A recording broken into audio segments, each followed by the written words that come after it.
Hey, here we are again, everybody, and welcome to Peptalks. I'm Eddie Pepitone, and you know me as the Bitter Buddha. My wife just goes, hey, where is the thing? She doesn't really say the Bitter Buddha. Hey, Bitter Buddha, where is the thing? But let me give you a little introduction. And by the way, I think you could tell already that my voice is pretty even-keeled today, and that I didn't start the podcast off going, hello and welcome everybody in that fake way. So I think it's going to be a good one. Let me just give you a couple of dates. Vancouver, hello. I am at the Rickshaw Theater in Vancouver on October 16th. And then I go to perhaps the country's intellectual center, Peoria, Illinois. I'm at the Jukebox Comedy Club, October 22nd to 24th. Los Angeles, you want to know? My show, Bloodbath, which is an amazing show, and I do it once a month. It returns to the Hollywood Improv on Friday, October 30th, the night before All Hallows Eve, where people get murdered for fun. Now, we sold out the last one. Don't miss this one. And ticket links are at eddiepepitone.com. And now let's get to the good part. My guest this week is a funny stand-up. He's such an interesting stand-up. I just listened to his stand-up album, Fairbanks, on Apple Music. I subscribe to Apple Music, and you're on it. And he's a writer. You've seen him on Fuel TV. Did you host a show on Fuel TV? I did, occasionally. Towards the end, when the show was about to be canceled, they took a couple last-minute stabs at letting me host. I like that. And he does a great podcast that I've been on. It's called Do You Need a Ride with Karen Kilgariff, who's been a guest on the show. Please welcome Chris Fairbanks. Thanks, Eddie. About your dates coming up, it seems like you're doing a pretty legit Vancouver theater gig. And then you're doing, albeit it's historic, but a pretty small B room. Tell me what that's... in Peoria. No, have you done it? I have. They don't headline me. That being said, they don't headline. No, that's funny. You will have so much fun there. Will I? That's a town that Sam Kinison and both Richard Pryor are from. I didn't and know they that. take pride They're in them. from that? There's murals of them on the walls. So the whole town is kind of trained, even if they are, wearing a hat that says fart on it and don't have sleeves and they're on a tractor. They're pretty savvy with stand-up. You're going to love it there. Holy shit. And there's a strip club right next door. Which baby. High we five. just high-fived. Take it, put it on. Because a lot of strippers, Yeah. are near the end of their life. And you just are like, put it on. I want to see you get dressed before you die. Put it on. Oh, my God. May I quote a You'll love it. May I quote a Bill Burr joke? Because I actually, I listened to you. I was in Atlanta this weekend. And again, this isn't to hurt anybody or to make anybody feel less than that I have this kind of lifestyle, but I headlined the Laughing Skull. And when I go on the road for that long, Seats it's like about 80. Go ahead. Go ahead. Which I have trouble filling. But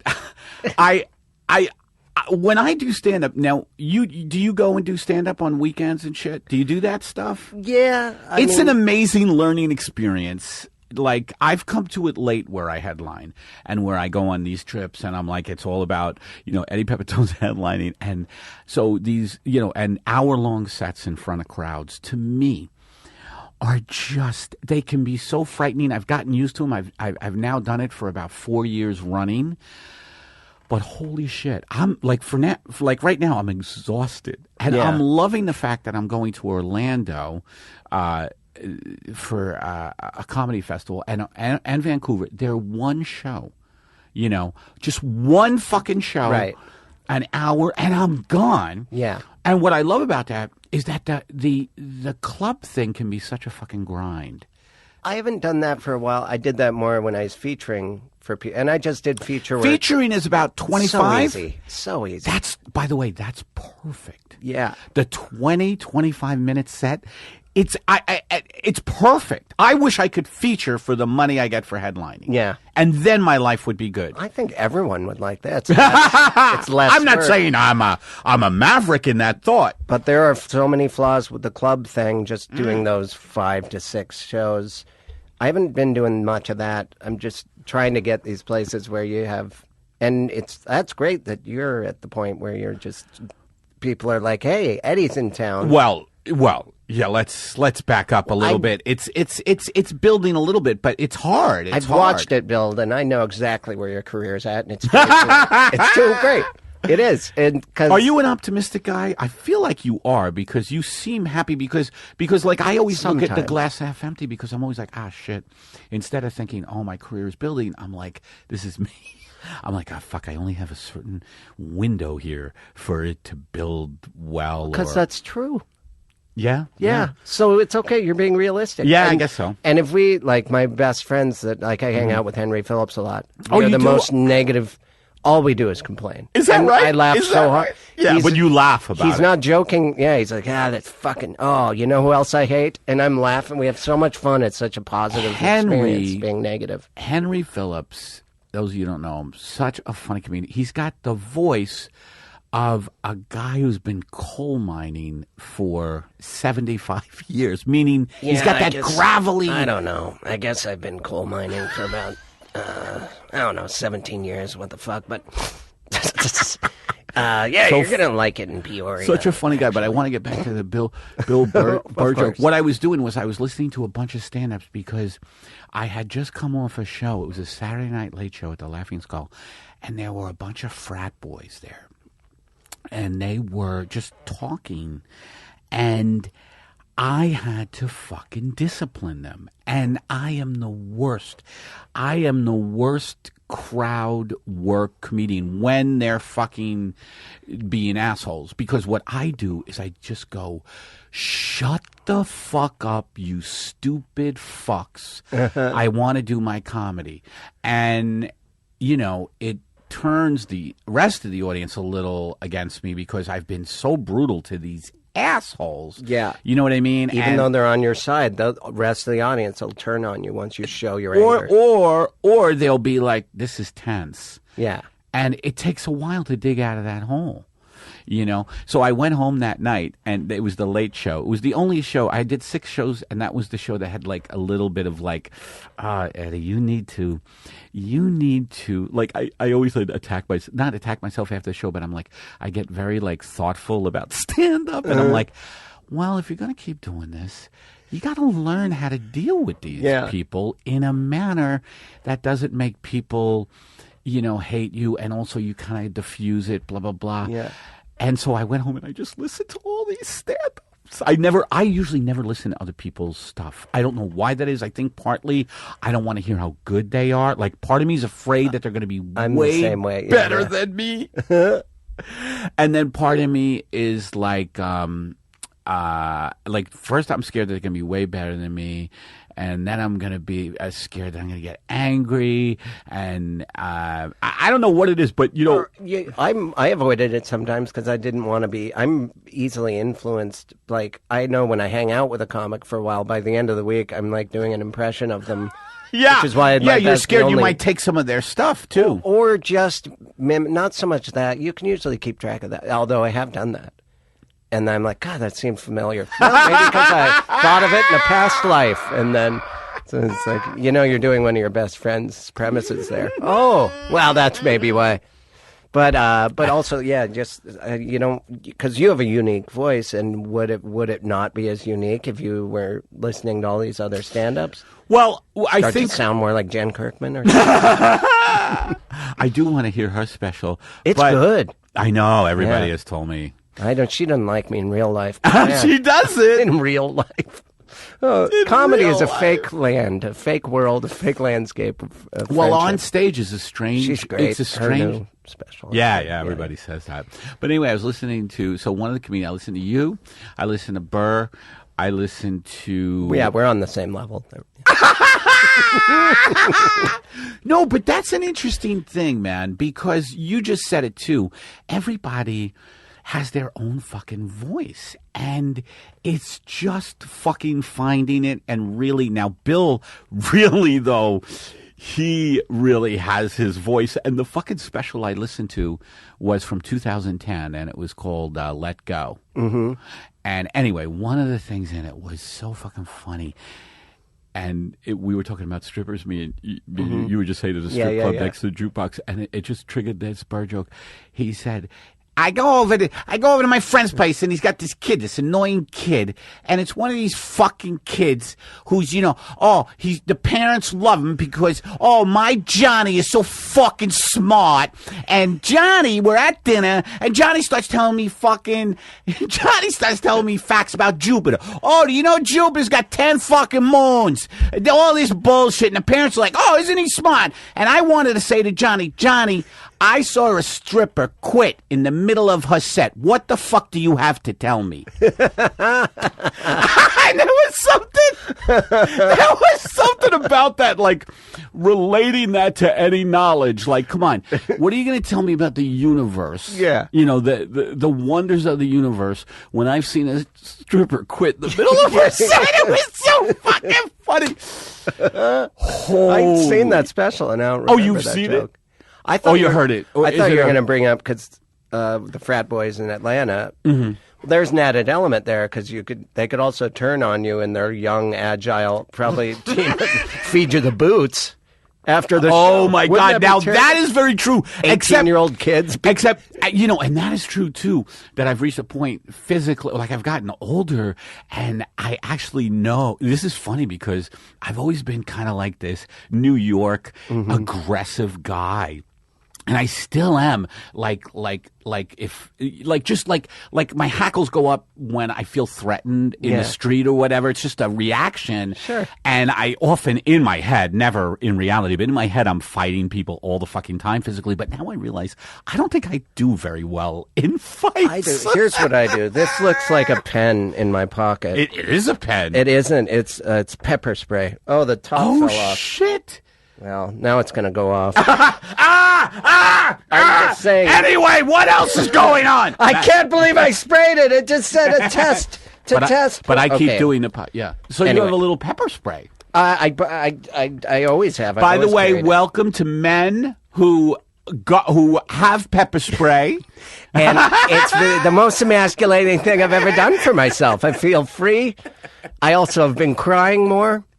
When I have, because I'm a tiny person, but if the world had no guns and everyone had pepper spray, everything would be fine. This will do, like if you spray someone in the eyes, they're like, fuck, they'll stop doing whatever they're doing. Yeah. And then it's up to you because that's legal. You can just go up and spray people in self-defense. Right. But if they're a big giant person and they got neck tattoos of a scorpion, you can spray them and then feed them, have them read your Nikes. Well, here's the thing. At the Laughing Skull, I bought it for a girl. I just I don't. Did you? Yeah. I don't. Bought it for honey.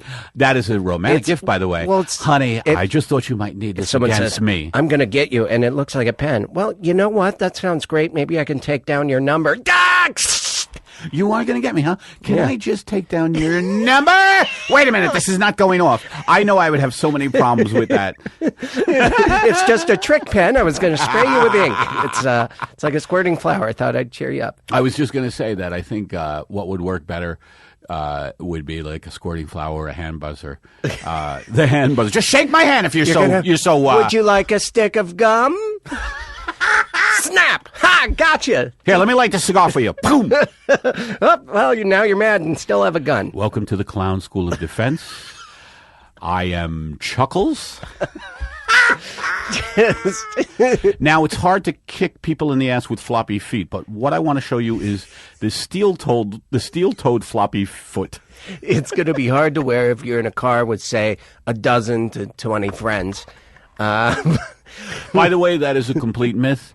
We don't get into there's usually never more than 35 clowns in a small car. Actually, we as clowns are against carpooling. We all fly solo like Shriners.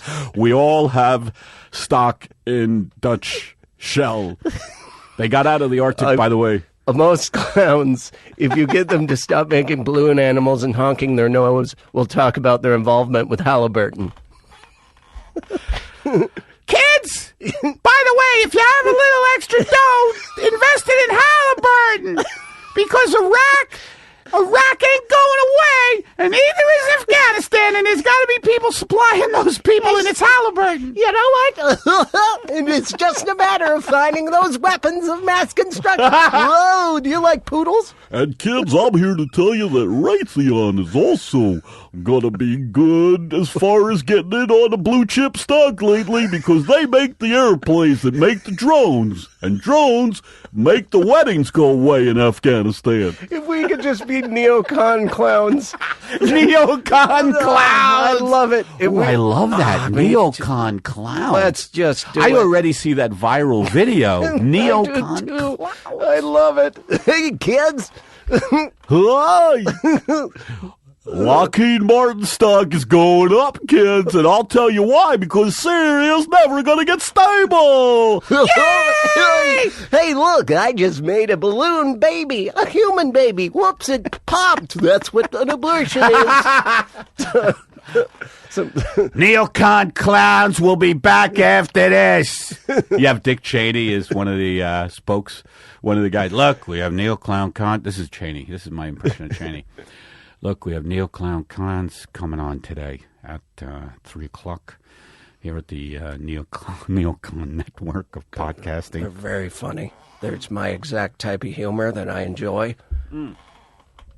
However, I'm going to get back. I'm going to loop back. Yeah, let's. I don't think I never felt even remotely like I get into it occasionally, very occasionally, with people in the crowd, but I never think that they're gonna that has to be a really bad level for them to want to fucking hit you. There is a viral moment of Burr in Philly, which is a city I enjoy being in. It's beautiful. There's art everywhere, all the bells, everything they've signed. All the bells, all these cracked bells.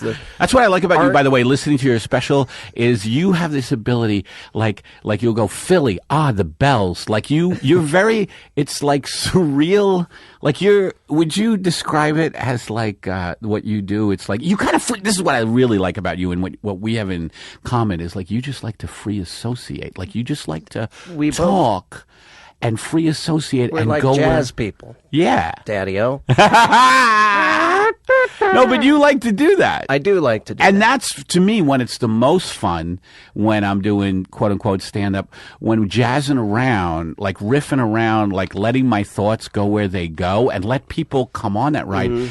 And then if I have to go into the material. Emotion, you get more emotion. Your range of emotion. I like try and stay pretty. Well, you save your voice. I'm shot by the end of a 6-show run. I save my voice by I realized listening recently, I rarely finish a thought or a sentence. It's so I'm like, how can anyone put up with this? I'm like old Robin Williams, but not on coke. I'm just like, what's the next? I'm an idiot. And then I like turn on myself. I can't listen to my own voice. I don't like listening to myself either, by the way. Ugh. But that's kind of your thing, though. Sexless Muppet. That's the nasally sexless Muppet is brought to you by Halliburton and Asper Cream. You bet your Asper Cream. It's in me. I don't know what that means. See, you don't, but you do it. I don't, but I say it with conviction. When I was in Philly, every night I felt like the crowd. First of all, there's this. Well, Burr has the famous make video. Me laugh, asshole. Yeah, of him and that's how I felt every night. And I was getting so mad. Where were you? At Helium. You were at Helium. Club, and I love it. And they like me, and they're nice. And I'm like, how about next time Portland? I'm like, you mean you felt a little pressure from the audience? They think they're like, I'll make us laugh, asshole. They're a little like, oh, I see what you're doing there with your silly shit. I'm like, brotherly city of, brotherly love. If you grew up with brothers that headbutt you and pull pranks and shit, I don't know about you people. Where are you from? Really, it's like New York, except without the art. Without the love of the arts. I don't know. I'm from Montana. I think that's pretty true about Philly. And I love it isn't like in New York with all the culture, and it's like they have a reputation of being tough. I mean, if you're a sports fan, they fucking booed Santa Claus, right? Philadelphia, they're Eagle fans and Flyer fans. They are the kind. Hey, I'm just busting your balls. No, I'm from Montana. We don't bust each other's balls. If you're rude, you get punched. I don't know. I don't. There's a but during the day, walking around in a park or something. Montana polite. People are so people sweet. polite in Montana? People are nice in Philly. It's just they like there's a make us laugh fucker thing. In an entertainment standpoint, they're tough. And everyone thinks they're funny. The homeless there, every time I walk to and from the club and the hotel, the homeless would say, hey, 5 jokes for $1. They all would tell jokes. And they weren't having a meeting like, hey, let's kind of be comedians. Some of them, and I'm like, hey, that guy with one trouser leg ripped is doing your bit. I really was hearing the same joke from different homeless people. And then they have bumper stickers. I saw a couple Philly is funny bumper stickers. Someone can confirm this for me, but I think they all are amateur comedians, and so they're a little more judgy I love the city. I love how you play both sides of the that. Architecture. No, but so I had terrific shows, by the way. What if I just made no sense? They loved me. They loved me there. Wait, I thought you said okay. Yeah. No, I mean, part of me, after I had that tough set, like late night on that Saturday with the frat boys, I was this is going to sound a little lame, but I was so proud of myself because what I did was I told them to shut the fuck up, right? Mm-hmm.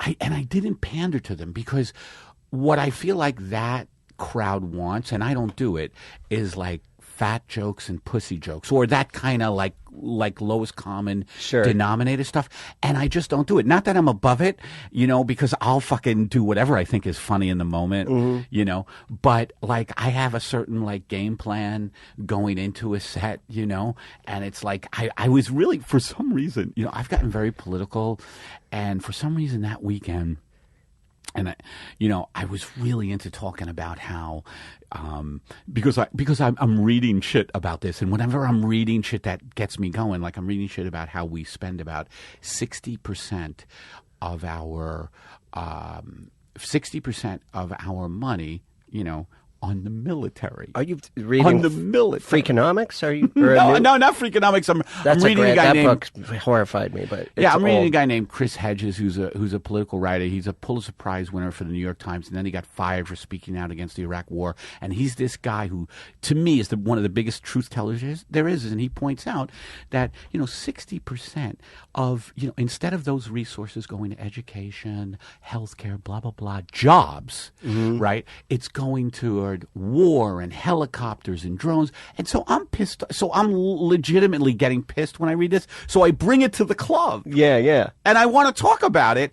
And so these fucks, they didn't derail me from that. Like I shouted, it wasn't a great set. I shouted them down. Yeah. I said, shut the fuck up, you assholes, or whatever I did. Great crowd work. That would be funny if I said, shut the fuck up, you assholes. And by the way, where are you from, sir? Just go back. You realize after insulting them that you're in a position of crowd work, so you force it. You shut the fuck up. Is this your wife? Architect? How long you been together? How long you assholes been together? No, but when there are a bunch of people talking and it is alcohol fueled, I don't know what you can do about that. Can you do anything about that? It's kind of up to the club to. It's been a while. The worst situation for me is a drunk person that is having fun. And they're quietly interacting with you. And they're disrupting your rhythm. But no one's really noticing except the people around them. So the people around them are like, I wish this guy'd shut up. But they don't know. They're starting to get trained that it's okay for him to because if someone does that, I'll be, let's go back and forth. I'm quicker than you and I'm amplified, so I'll win. But then at one point, I get tired of it and I turn on them. And I say horrible things. You do it too, because I can't imagine you doing I get mad. I'm filled with anger. I usually spend it on myself until the right person comes along. But that describes everybody. I'm filled with so much rage. I usually, all the bile in me, I usually turn inward until the right person comes along. I just pack it and I cap it with the fact that my mom is in hospice, and then it's the moment someone says something, I get mad at them for things she did, things I did to myself, and but I think that is the thing about being a stand-up is this is going to sound a little pretentious, but we really are so fucking vulnerable up there. Like we're trying to be funny. We're trying to elicit a specific response. And if we don't get it, it's almost like, and I've had dreams, by the way, like this, just humiliation dreams. Have you had this dream as a stand-up? I've had this dream recurring where I'm in front of an audience and they're all rapt attention and I don't have anything to say. I just have forgotten what I was going to say to them. Right. And that's the dream where I'm in front of them and I'm like, I used to. I don't know. I don't remember my dreams often. I still just dream. You don't that remember I your dreams dream often? that I can't run and my teeth are falling out. I have pretty standard. I can't run and my teeth are falling out. And I had think, the well, I'm teeth clearly falling out one. I'm grinding my teeth, maybe. Yeah. But on stage, I will, in my head, while awake, flash like, I wonder what it would be like to draw a blank right now and not think of any of my jokes. Even if things are going well, I still am able to sabotage. Just with a weird suggestion from a devil on my shoulder. Yes. They're like, oh, what if I just have a brain fart, for lack of a better term? Here's And what I think. it happens. I think all good comedians, all really good comedians have that. They have, and that's what drives them into comedy, is what they're doing. What they're doing is try to beat down that voice with, jokes and humor. Yeah. And guys like Bill Burr, have won. Yeah. Or what they have done is they've completely.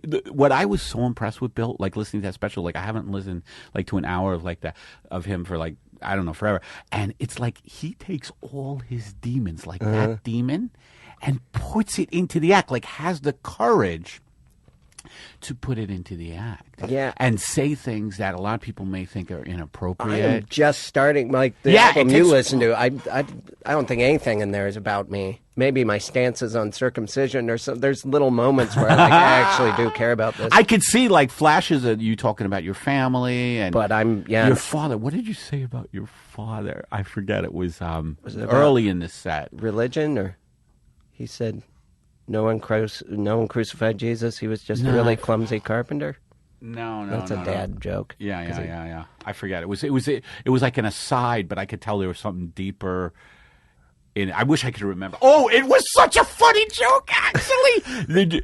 Chris has this joke where he goes, my dad, he always said that, I'm paraphrasing, I'll probably fuck it up, but he always said that, I'm trying to do you. Let me see if I can do you. Okay. Yeah, my dad, he used to come into the basement and show us photos of him, purple heart,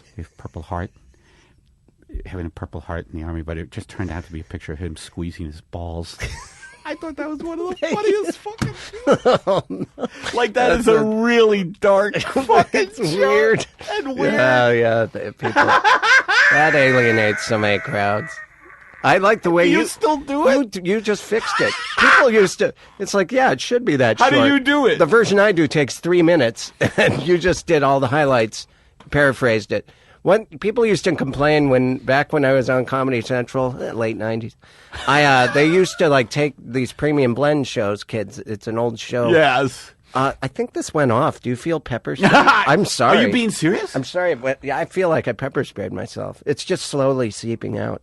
But they would edit people's jokes down. Yeah. And everyone's like, oh, they ruined my joke. But for me, what they did, I started telling them that way. I'm like, thanks, Comedy Central, for trimming the fat.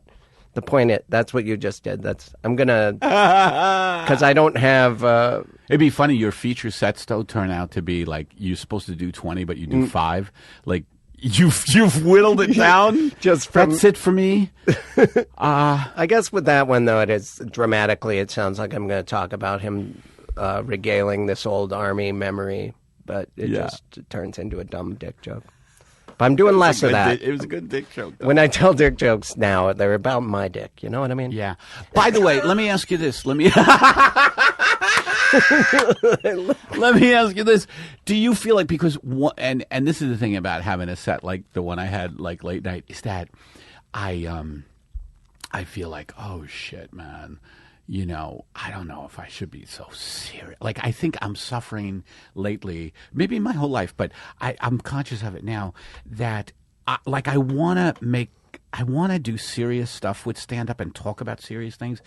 But I realize that you have to have a lightness about, like, if I take it too seriously, I'm going to get fucked, you know? I agree, and I keep my light, ridiculous jokes. I've thought of a few new ones where I'm just mad about owls or things that don't... Owls? Yeah, just ridiculous jokes that I really don't have any emotion about. But it's been harder for me to come up with them lately, but I still pepper them through because you got to maintain that I'm a goofy, ridiculous person. Or I do. Yeah, you do. And then...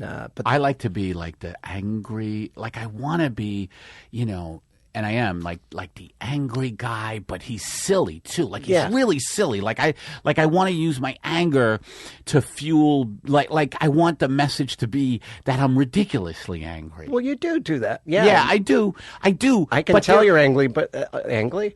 I know you're angling at anger, but then at the end, there's that little smile that lets everyone know, like, hey, I'm kidding. Like your new, with the hat, you spent, I think, 25 minutes with your new hat.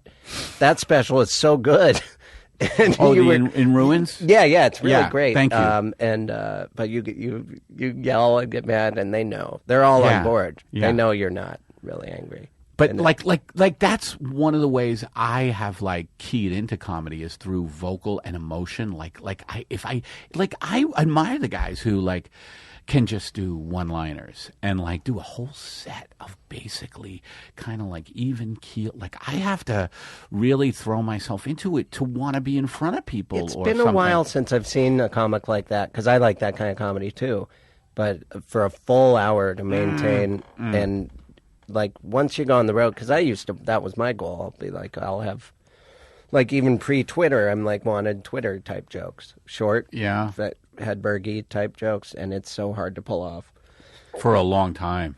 Yeah, you have to, excuse me, I'm just dying, that's all. You have to have stories. Everyone wants to hear stories now. Crowds want to hear about you. It's like a new thing. Is it? Yeah, I think so. They really want you to be honest. They want to know about your life. I used to think it was presumptuous for me to assume that people want to hear about me personally. Right. I mean, now that's a little scary. I'll tell jokes. Yeah. Isn't it a little scary? Like, oh, you want to hear about my life? All right. Well, I got up today and I just stared out the window for like 2 hours. I am willing to talk about like depression and suicidal thoughts and things like that, but I haven't tackled other stuff. I'm stepping into it. Yeah. But I see right away that it means more and people. No, because one of the other comics, I want to tell you that one of the other comics I listened to in this little, because I'm like, I came home from that show going, okay, I got to learn. Yeah, I got to learn. I just picked other guys and I picked Kinane and I listened to his last thing called Whiskey Icarus. You know, and anyway, it's great and it's really good. And he tells stories. He does tell stories, but they're about little. Here's what they aren't that revealing, really. They are and they aren't. like little stories about the guy sitting next to his Kinane. I'm on a plane, right? I'm on a plane. All right, I'm going to fly. I'm going to fly on a plane. And here I am. I'm Mr. Gonna Fly. And next to me comes a guy with a bag. And what is in this bag? Pancakes. And the whole story, and he does it brilliantly, is about a guy who has a bag of pancakes. And Kinane then goes, so what the fuck? This guy gets up. Most people on the day they fly, they're going to be like, okay, I got to get that plane. Not this fucking guy. He's going to get pancakes in a bag. Anyway, it's a story, but I realize they don't have to be, because I'm sober. I can't believe he's stealing shit from me. I mean, I have a joke about getting on the city bus and some kid. Is that true? A whole class of kids, like 5th grade class, gets on the bus. There's no room for him, but the bus driver just angrily lets them all on. And this kid is pushed by his friends to where he's sitting on my lap, and the whole time he's holding a bag of spaghetti with noodles and sauce. And it's not a Ziploc bag. It's not even bound at the top. It's just his little saucy fist holding this plastic thing. So like I want to talk about why his mom is like, you bring home spaghetti for your brothers and sisters. That's basically the same type of thing. And the lunch lady's like, sure, I'll give you some spaghetti. And he's dabbing. Every time we bounced around, a little dab of the bag would put sauce on my pants. And he just kept saying sorry. That is so funny. I don't know. There's no ending to it. At the end, the kid Kinane weaves this whole. It's beautiful what he does, but it is the same type of thing where you're exactly right. The premise is holding a bag of inappropriate food. Like no one break. That's great. That is so funny to me that a kid came on a bus with a bag of spaghetti and sauce. He turned and looked at. There is no punchline. I didn't make anything up yet because the end is him going, "I'm sorry, I got spaghetti on your pants." This sweet little boy, and I wanted to. I don't know, kidnap him and raise him. I loved him. He made me. It was really sweet. I feel like I should have a kid. But yeah, it was. It's the inappropriate food on a bus. Inappropriate food, in public. And he was talking about the way the guy then Kinane went into. And it's all minutia. So these stories are like minutia of life events. I think crowds like that. I don't think they necessarily want to hear about how depressed we are. Right. But they want like kind of observation. Like I think it's a combination of stories and observations. Yeah. Like, Well, if you think back, there are stories I tell. I did that recently. I was like, what stories do I tell friends? What are my big hits at a party? That'd be funny, like Chris getting ready for a party. All right, I'm going to tell the story about stealing. Okay. When I was younger. Because I already put chips in a bowl, so I got to let me figure out what stories I'll tell at this party. Let's see. Oh, hold it. Margaret's coming. She heard that one. Yeah. You go through the people who are coming like, oh, fuck, no, I can't tell. Well, they're from Colorado. I should tell that cabin story. Yeah. Your stories are demographically tailored. Well, I can't tell that. That ends in me hating their exact race. Okay. I will tell them. That's me, a racist version of me doing what you were doing. But you know what I like about that style, though? Is the storytelling. It fills time. Yes! Fuck yeah. Yes! I've done shows where I'm like, God, I'm a half hour in, I told 2 stories. Yeah, that's amazing. And you can pepper jokes throughout. So that's the other thing. No, that's the beauty of it, and that's what Kyle was doing. Was just boom, boom, boom. Yeah. Whereas then I listened to Dimitri Martin. Mm-hmm.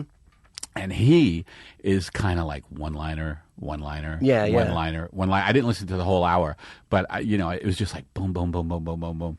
And I was like, wow, like I can't do that. I now have started to write. I think the perfect blend is storytelling and jokes. I think so too. I haven't figured out how to transition. And then being in the moment. I really do make an announcement where I'm like, that was a bunch of jokes. This is about my actual life. Like I tell them to switch because I don't know yet how to. Because if you have a bunch of jokes about Purple Heart or whatever, and that is all fabricated, it's all ridiculous. Except for some military background in my family, but right. It does come from a place. Yeah. Was your dad in the military? Yeah, reserves, I think, and then he went to art school. He wasn't that into the military. Never got a Purple Heart. Never took a picture of his balls. All that's fabric. Right. But then I try and tell an actual story that, from beginning to end, is all real. So how do I? If the crowd doesn't trust me, they're like, "Nah, he's making some of that up." No, this story is actually all of it. So I have to announce that. Interesting. I haven't figured out how to weave them all together. So I don't think you have to like you announce that this is. What do you announce? I just do what I used to always do, which is joke, meander, fake mess up, whatever. That's the first 10 minutes because that gets the crowd. And once I have them where I want them, then I've been messing up with the format, which is me admitting I don't know what my voice is right now. I'm at this transition stage where I'm like, I want to tell stories now. And I've been coming up with them mainly because they fill the time. But then after that, I'm like, oh, look, here's all these jokes based on tweets I've written that I also want to tell. And then I go bounce back to one-liners. It's kind of there's no flow to my act lately. You are you are in a transition stage, and you're looking for. But you know what you got to go on the road to figure that out, though. You can't do it popping around little spots around. Why LA. they're too little? They're too little time slots. Yeah. Well, when I do sets in town now, I'm like, I'm going to tell these stories, or I'm going to tell these new short Twitter word-based jokes because I like both, but it's two different types of comedy. And you brought up a couple of good points because I find that I'm the funniest around friends, like other comedian friends. Like I'll come up with shit, and even just us talking today, like the fucking neocon clown. Whether that'll come of anything. No, we are gonna. But you know what I mean? Like it's your funny. The people you're with, you're fucking hanging with them. Blah blah blah blah. It's when I try to sit down and fucking write that it gets sad sometimes. Yeah. Or I get really like, I can't fuck. that way. There are people I know that can sit down and write. I think the really good ones can. I was reading this article yesterday about George Carlin, like one of his last interviews. And man, that guy he would just sit down and fucking write. And he loved the advent of computers because Carlin was doing it way before computers, and then computers came. And he loved writing on computers because of the way he could flip text around and put things next to each other. That, he'd write a whole shitload of stuff and then go, oh no, this belongs here. Right. And cut and paste he loved it. Are you a Twitter person? I am. Do you challenge yourself to come up with jokes that way? Yeah. And do you worry anymore about firing them out there so anyone could just grab them? I don't worry about that. Me either. Tig does. I've asked her. Does my she? old roommate? Yeah. She's just recently on Twitter, right? Yeah, but she has other people do it, and I've looked at there are people that she doesn't even know. People are just passing around her password, and I've seen like random people that. Oh, that is hilarious. I asked her because I opened for her in San Diego, and it was fun to catch up because I'd lived with her so many years, 7 years, and then. She was like, I don't know what the password is. That is not. I just approved and gave it to someone. I think Sarah started it, and now it's like Nert Burfler and open mic. Nert Burfler. Have you seen his work? Very good. Kind of old school, but he's a kid. He's very good. Nert is finding his voice. He has a friend pull him off stage with a bamboo cane. Nert Burfler. By the way, Nert Burfler could be a great character for you. And there's another way you can do stand-up is character. Like folks, and you could even announce it to the crowd because I like that. I never even thought of announcing it to the crowd. Folks, I've been experimenting lately. You just break out of what you've been doing. Let's say stories or one line. I've been experimenting with characters lately. I hope you don't mind. I'm going to just do a character. I hope you enjoy it. I mean, I know we're here in Philadelphia where you people hate everything, but and I'm having a great set. And I love you. You hate everything. I love you. You love me. Anyway, you're pretty good impression. Anyway, I'm going to do but announce that you're going to do a character like Nert Burfler. An ascot and a hat. One time at Crackers in Indianapolis, I was having a rough week, and my last set, without announcing it, I just did my whole set with a Southern accent. I just told my jokes the way I tell them, worded the same. But with this voice, and I had a mustache. A whole set? I had a mustache, and I used to wear these sweaters, and so they bought it, and I did way better as that person. And in the end, just to stick it to them, like, this is how I actually talk. That was a little, and they were like very disappointed that I tricked them the whole time. But that can that is how that Dan Whitney guy used to. Dan Whitney. Larry the Cable Guy. That was a character he did, and then clubs were like, yeah, it was pretty fun. I like the observational stuff where you pretended to be a train track or whatever, but we like the redneck you did. Wow, I didn't know that. Yeah, so Dan Whitney, I don't know. Dan Whitney is his name. Oh, look him up online. He's wearing a turquoise Hawaiian shirt, and he's got feathered hair, and he's doing blue-collar-y type shows. Wow. Like On the Road with Foxworthy or whatever. Yeah. But he was not Larry the Cable Guy. That was a character. That's Get Her Done, that right? he did. Is Get Her Done? Yeah. Get Her Done. No, shit. Shit, I wish I could come up with a one-word catchphrase like, Halliburton is killing us, and, just like, That should be it. He's an average guy, but Halliburton's killing us. He's politically hip. Like he's like, God damn it, Margaret, where am my soy? My pills made of soy, which, by the way, Monsanto should not be making food. Halliburton's killing us. See you later. And it causes inflammation in some blood types. Ask your doctor. Halliburton. By the way, that's how he's instead of saying goodbye, he just goes like that's his like when he's wherever he is, he's like instead of saying goodbye, he's like Halliburton's killing us. Don't forget to come over for the corn tomorrow. It's made by Monsanto. Everything he talks about is corporate malfeasance, but done in a very kind of. But anyway, there's so many different ways to do it, right? So we shouldn't feel, but we feel, I feel, I shouldn't say you, but I feel so confined sometimes. I like doing character. I just don't know how I would do it during stand-up. It's that transition thing. I guess so, the way you fucking just said. I'm going to do my jokes. Guys, I've been fucking around with characters. They'll buy if you present it like that. They'll be like, "Oh, okay." I'm fucking around with characters. I'm thinking, "What do you think?" And this is a character I call photographer who likes to be semi-nude. Yeah.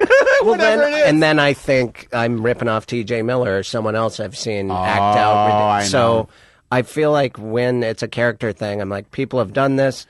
People have done it better than me. Bill Hader and I made a tape for SNL at the same time. He then married my ex-girlfriend. So why would I do characters? Oh yeah, wore my T-shirt on Saturday Night Live. I think I remember you talking about this. Well, that's a real story, and people think I made it up, but that's fucking real. Holy so is their love, and they got kids. They're both great, decent people. But I remember being Dave Rath. My manager at the time got this at the Fake Gallery, just put up a green screen, and we did these characters, and there's some other girl did some characters. For your reel or something? Yeah. Or for SNL? For SNL? SNL audition? It was just during that time, and then I heard, I watched him, and I'm like, that guy does it was Al Pacino and Schwarzenegger and stuff, and some interesting ones. Treat Williams, I think he did. That guy, I don't know why that. Hater? Yeah, he just did a bunch.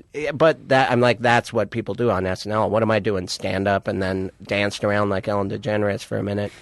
But I was like, okay, that guy does that. So in my head, I feel like I can't do characters because there's people out there that legitimately that's do fucking them. You know wrong. what I mean? Yeah, that's wrong, though. Yeah, it is. Yeah, you do what I do, and you battle those fucking voices that tell you as soon as you have something that you like, actually, like it probably appeals to you to do characters. Yeah, I love it. And so as soon as there you go. And I think as soon as you have something to do that you.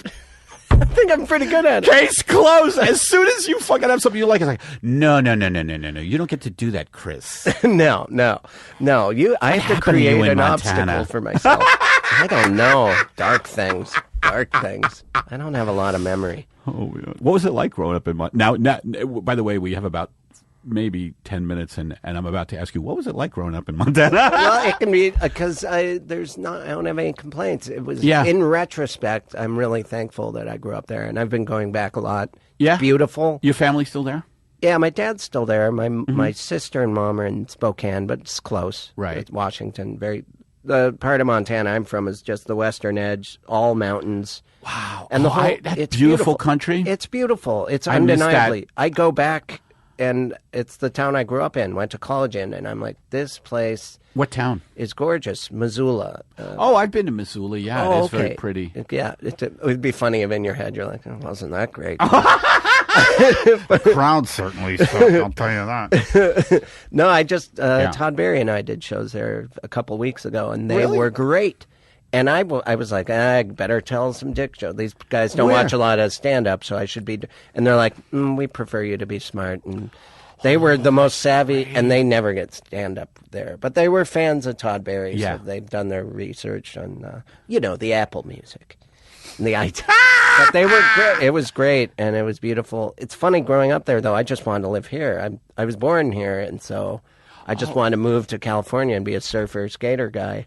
And now that I'm here and I do live at the beach, I'm like, man, Montana was great. I'm glad I grew up there. But you live on the west side. That's kind of cool. Yeah. That's the best place to live in LA. I got to be over there. And it makes me late for everything. And right. I don't do stand-up as much as I could. But it's not 150 degrees like where I live. It's ruining my North career, Hollywood. but it's not as hot as in North Hollywood. Yeah. It's so ruining my career. Oh, living at the beach, of course. You know what? I had that feeling. I'd be right where Canaan is right now. Our old album went out at the same time. We were neck and neck on iTunes. I had a banner ad before him. Then I had to stay at the beach. He also is a hard worker, possibly better writer, and undeniably more funny than me. But the point is, I could have He's been... a road dog. He travels and works. I'd be a road dog. Yeah, but I had that feeling too. I lived in Venice when I first got to L.A. I lived in Venice for the first 3 months, and I had this thought that if I stayed here, I would just have what I call beach brain. Yeah. I wouldn't want to do anything. Yeah. I just would want to be stoned in a drum circle. You know what I mean? I do that every once in a while, and I skate. There's skate parks there, and I skateboard a lot. I used to get caught up in it more and be like, oh, I haven't done stand-up for 3 weeks. Oh, that's funny. That doesn't happen anymore. Oh, cool. Yeah. But, so it's not like you get addicted to that. But it's nice to have that option of drum circle. Absolutely. Weed dispensary. It's just nice to be by the water. It's great. My hip, I have a bad hip. Yeah. And I've been swimming in the ocean, just cold salt water. Oh, you've been swimming? Yeah, like kicking like a frog. Like it looks like I'm drowning. Actually, some people have tried to save me. It's just the way I swim. So you swim in Santa Monica over there? Right at the end of Washington. I live on that street, and it's there's a pier there. It's Marina del Rey. Oh, okay. Okay. Sounds you got very serious. It's Marina del Rey, and there's a lot of bars at the end there. Yeah, yeah. But I do swim in the ocean. My roommate always does. That's so cool. Do you surf? I know Elwood. I don't know if Graham he still Elwood's does it. A pretty good surfer, yeah. He still does it? Yeah, he's like legitimate surfer. All of his gear and board and everything are from the 90s, but he's good for like an early 90s comedian surfer. I have too much pressure on myself because I was a decent skateboarder and a decent snowboarder, but you surfing, hurt your hip? Yeah, I think then snowboarding. Then I got in a car wreck leaving Conan. I did Conan, left. Oh, that went well. At a stoplight, a guy hit us from me and my ex-girlfriend at 50 miles an hour. Right, coming out of the studio? Totaled the car, squished the car. And then so I laid in bed for like a month during the time when you should be like, hey, comedy clubs, I did Conan. I didn't even watch it till a week. So that, I think, is why I think just in recovering from that, I started walking a little weird, whatever. So I've been swimming. But surfing... Hold it. The lesson here is don't do Conan for a lot of young comedians out there. You want the exposure, but it's too goddamn risky. That street, Cahuenga or Barham, I can't remember which because I hit my head pretty good. Oh, man. It's downhill. What a drag. By the way, that's another thing that scares the shit out of me in L.A. I mean, getting rear-ended? Well, every time I get in a car out here, I'm like, here we go. Here we go. Roll the dice. Here we go. It is scary to drive here. Do you drive? Did you for a long time not operate a vehicle? No. I always have. And what's hilarious about me is that I'm thinking of Paul F. Tompkins. Yes, Paul F. Didn't drive, but I lived in New York City for I grew up in a suburb, so I was driving, but then I moved to Manhattan, Brooklyn, and I didn't drive for many years. Yeah. And then I came to L.A. I had to pass my road test in New York, and I did that just before I came to L.A. And I came to L.A., got off the plane, and and I hadn't driven in 20 years, basically, and just thrown into L.A. traffic. In the most overwhelming, sometimes I just pull over and walk into a bar. Do you? Where it's just like, fuck you people, and I just pull over and just go in and get a couple whiskeys. Then I worry about driving. And it makes things worse. I get an Uber. I end up taking an Uber. That's what I do. That's what I do. Yeah, man. Yeah. This podcast sponsored by Uber. All right, so Chris, thank you so much. I feel like that I ended on a weird note. No, it was me. I said that maybe I drink too much. But that was really cool, man. And let's see. We can follow you just at Chris Fairbanks on Twitter. Yeah, and that's where I talk about local gigs. And you got anything coming up? Do you want to plug? I'm doing this is coming out next Thursday. Okay, that'll be October 24th. I gotta talk to Tig. It shows during her wedding. I said I'd go to her wedding. What's going on?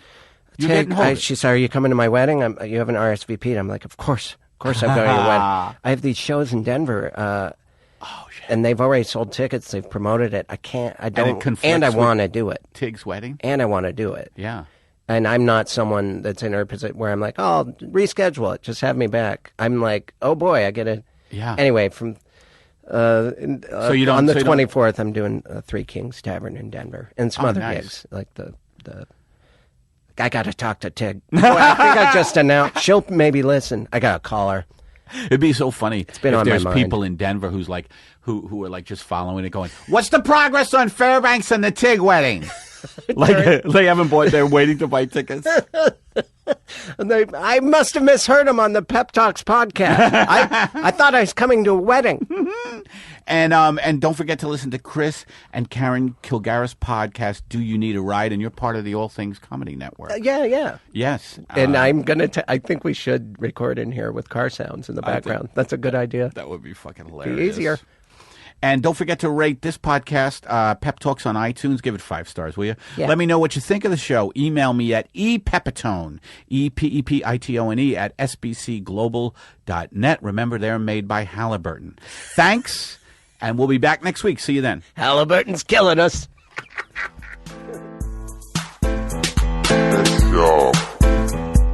What's up, food? This is Felipe Esparza on the What's Up Food podcast. Check out my new web series I created for All Things Comedy. It's called The Shop. Starts Monday, October 5th. It's about 2 guys who work at a marijuana dispensary. New episodes come out every Monday at noon Pacific time. Watch at youtube.com/ATC.